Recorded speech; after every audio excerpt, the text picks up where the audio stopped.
Welcome to the Red Superhero Talk Show. I'm Brad West, your host. Joining me, of course, are my partner in crime fighting, Mr. Greg Anthony Burrow from Dragon Lair Comic and Fantasy. He is here representing today. And, of course, Miss Anastasia Anderson. We're going to be talking about Shang Chi this week. As you know, next week is when the movie comes out. Oh, no. This week the movie comes out, right? Yeah, it'll be this week. It'll be this week, guys. It's fine. It's fine. Yeah. So we're going to be talking about Shang-Chi. We're going to talk about him in the comic books. Now, if you've seen our Chinese history, superhero history episode, make sure you go back and check that out. You can find out all of the wonderful Chinese superheroes and comics in both Marvel, DC, and etc. And this week, we're really going to be focusing on Shang-Chi, and we're going to give you a lot of information that we didn't give back then.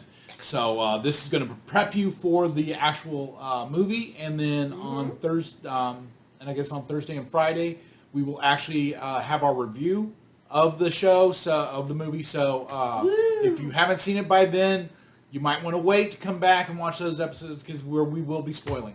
Make sure you get a chance to see it in the theaters because unlike some of the other Disney Plus stuff or Disney movies and stuff that have been hitting theaters lately, this is one that's not going to be up on Disney Plus.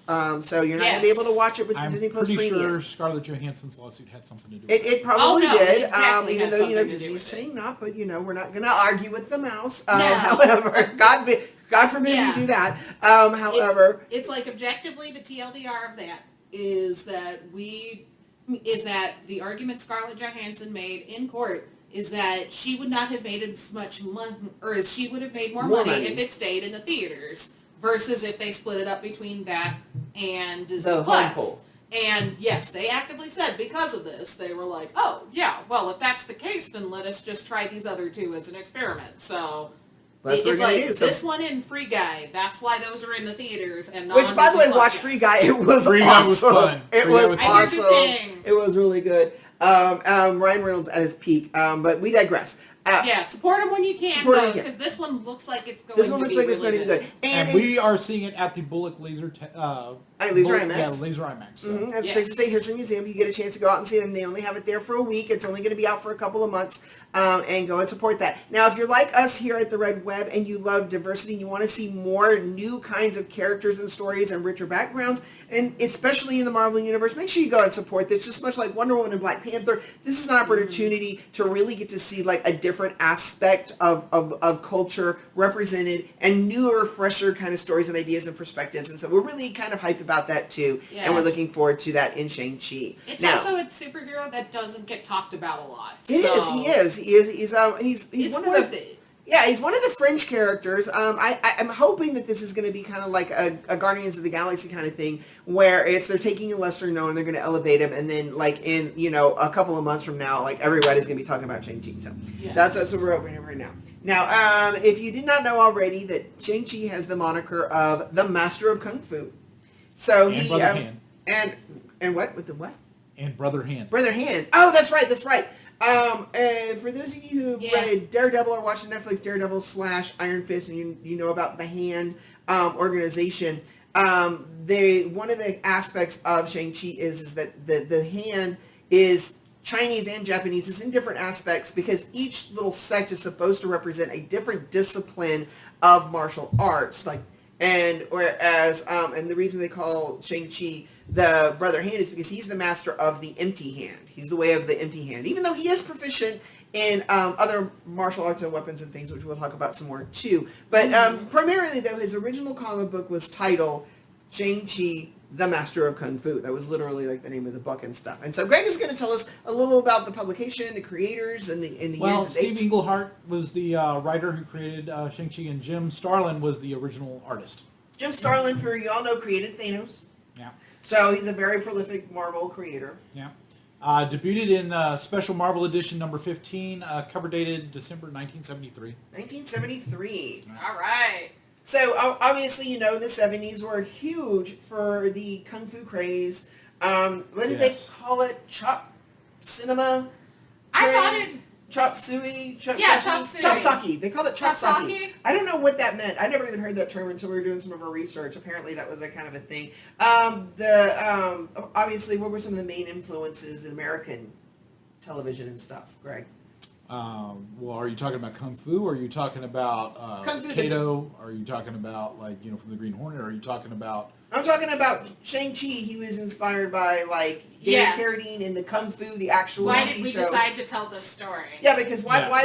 Yeah. Okay, so basically what happened is that Conan the Barbarian did really good for Marvel in 1970 when they brought that title in, and then they started reaching out and trying to get in other titles that were cultural licensing properties. Right.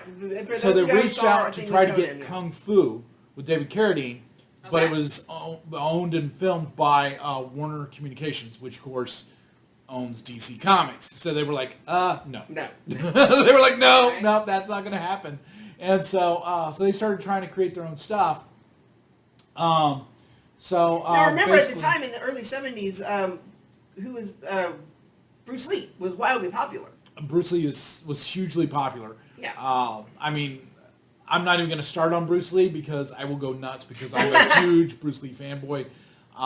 Bruce Lee was an amazing human being and just as a martial artist, just unparalleled, really. And so, they really kind of took a lot of Bruce Lee isms for Shang-Chi. And they modeled them after him too. There's very obvious influences from Bruce Lee for sure. Yeah.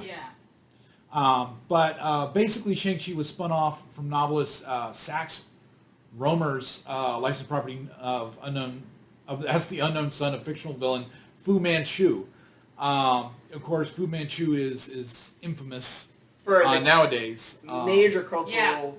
Yeah. Stereotypical. Look him up. Yeah, please go back and watch our Chinese superhero history episode, and we will give you a lot of the lowdown on exactly what Fu Manchu was, all the way back to the Yellow Peril, World War II, and the creation of this particular character. But he was definitely at a culmination of many stereotypes and fears coming out of World War II, etc. And so it was actually kind of an odd move that Marvel used him, especially since it was a character they did not outright own. They were licensing. Yes. And and then they didn't even really use him very much. I mean, they used him as the father of this character that they created. Oh, they established that he was in fact Shang-Chi's father. Yeah, they established that he was Shang-Chi's father, and then lately, of course, they've gotten away from that because they no longer own the rights to Fu Manchu. Mm-hmm. And I think right now that the rights for Fu Manchu are actually debated. It's there is some. Although, why anybody would want to claim those? Right. He's become so infamously connected. Yeah, because it's a lot of that negative stereotypes, that yellow scare type stuff. I mean, it's like every bad aspect you can think of the yellow scare was put on that character Fu Manchu.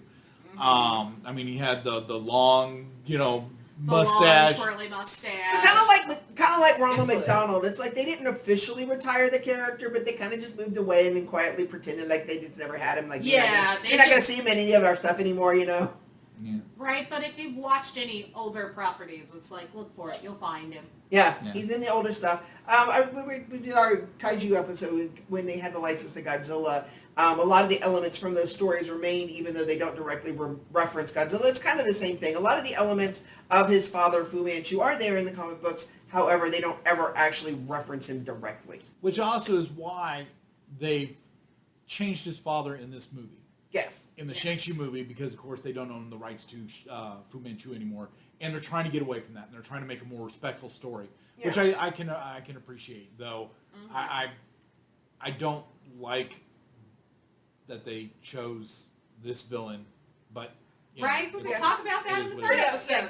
Give us some time, and we'll come back around to the replacement. But getting back to the history of the martial arts heroes, I mean, there was Iron Fist, or Sons of the Tiger, from the Deadly Hands of Kung Fu, to DZ's knockoff of Shang-Chi, Richard Dragon, Kung Fu fighter. Yeah. So yes.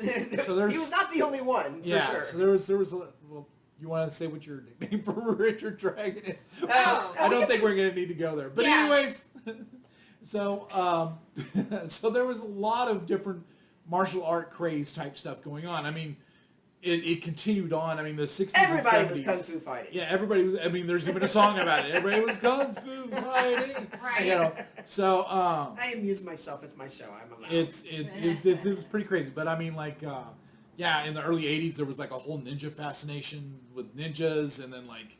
Oh yeah. Which is funny yeah. because we were doing our research and we kept finding how many times these characters interacted with ninjas, and like ninjas are Japanese. Like I had to ask my Chinese friend. I'm like, aren't ninjas Japanese? It's like why are these Chinese characters keep fighting the ninjas? That's when he explained to me the hand is actually like multiple disciplines, so that they can. That's their way of explaining that. You know, it's not because the writers don't know the difference between Chinese and Japanese, which was what it really was. Is like, you know, there was a point where they were like all tossed in the same soup. And it's also the thing of when we talk about certain characters like this, like when we talk about like characters from Africa, people kind of homogenize them because they don't know. Yeah. It's like all they know is all the cool practices and all the cool mystical things, which that's the other thing that fell from this is like, yeah, we had. It's like we always had like the mystic characters, right? And the Far Eastern mysticism, like Doctor Strange. Yeah, even Doctor Strange had, but at least Doctor Strange had his. I mean, it was his manservant, but you know, they had Wong, who was at least legitimately Chinese. You know, it's like, but it's like we've always had, especially after the 60s. We had a very intertwined thing where we were interested in the practices, but we kind of separated ourselves from like the actual people, which all of those people they list off, that's why half of them are white. Right. Oh yeah, Richard Dragon, who is very much DC's attempt at mimicking Shang-Chi, was actually a white dude, you know, and so they all look exactly the same. They all look exactly the same. Yes. Who was and then Bob the Diamond tiger was actually like. One of them was Chinese. One of three guys. One of the three was Chinese. One was a Chinese guy, one was a white guy, one was a black And they guy. shared the power, and then, you know, then the black guy ended up turning evil, and the power went to a Cuban guy anyway. In the end, it ended up on found another guy. It just found another guy. And then, you know, and then the only one that really stuck around in stories for years was the one white dude, Bob Diamond, which cracks us both up. Because that's like his name. That's the whitest name. He's a Diamond. It's like, oh, we're just calling him It's like Diamond. calling it, it's like how every black guy before the 90s is called Abraham. Oh, yeah, named or at least one of the presidents, like Abraham or Lincoln or something like that. Yeah. Yeah. So or Jefferson, so many Jeffersons in comic books, I couldn't even tell you. But yeah, Shang-Chi was refreshing in the fact that he actually was at least partially Chinese. Yeah. I mean, his father was the most infamously bad Chinese stereotype caricature in fiction at the time. You were going to tell us about his mom. You said there was more about his background. Oh, this is where you are. Yep, that's where we are. That's where we are. And continue, Greg. Okay. So, according to the writer, the name was influenced by the I Ching, or the study of I Ching, which means ascending, and Chi meaning vital energy. Mm-hmm. So that was where the name was derived from. He was born in the Hunan province of China, and is the son of Fu Manchu. His mother was a white American woman who was genetically selected by his father. Oh, I did not see that line. Yeah. Which part? Oh no, that basically he chose. Oh, he didn't just choose a white woman. He chose the perfect white woman. Yeah, he was genetically selected to give his child the idea. No, that makes it sound worse. I know. Right? No. So yeah, so it's pretty cringeworthy. But of course, you know, Fu Manchu, bad guy. Welcome to the Red Web, where we dig up all the muck in comic book history. Yes. Yeah. So anyway, Shang-Chi was trained from infancy in the martial arts by his father and his tutors. Believing his father was a benevolent humanitarian, Shang-Chi was sent on missions to London to murder Dr. James Petrie, who was his father claimed was a threat to peace. But he found out that, of course, Dr. Petrie was a good guy. A good guy, yeah. And he basically encountered Fu Manchu's archenemy, Sir Dennis Nayland Smith. Some of this I'm reading off a teleprompter because it's just so much. So much. Yeah. We had to get a lot done. There's too much. We sum up. But he basically found out his father's true nature, and then after confronting his mother in New York City for the truth, Shang-Chi realized Fu Manchu was evil, and he escaped from Fu Manchu's Manhattan headquarters, telling him that they're now enemies, and then they fight. So mean, like that's But at least a common superhero story origin. The But yeah, father, but also you think part your of father's this- a good guy, then you find out he's a bad guy, and now you're moral enemies, and you feel responsible for taking him down. We got that. The sins of the father. But because of this, he actually is basically recruited into MI6. And that's where, and also make sure you go back for our Black Widow episodes and check out, we got all kinds of cool stuff about the spies. And yes, believe it or not, Shang Chi was apparently one of the best, in all of our research when we were doing the spy stuff, some of the best espionage and spy comic books were Shang Chi. Aside from the fact that, he was doing all of this barefoot. Yeah. Right. Well, that is our history of Shang-Chi's Part 1. origin, part 1. So that's Part the 1. origin of the character. You got the background, where he came from, where he's going, whatever. Make sure you catch us tomorrow. We're going to give you some of the fun storylines, tell you a little bit about his powers, some of the things that have come and gone over the years, and then we'll set you up for more characters in the Shang-Chi mythos. So thank you for joining the Red Web. This has been Brad, Anna, and Greg, and we look forward to seeing you. Make sure you like, subscribe, and share. Go to Kaiju Labs Media on YouTube and give us your opinions and let us know what And you remember think. to go to bradsredweb.com Yep. to see past episodes, new episodes, and all that. So We look forward Yes. to talking to you some more.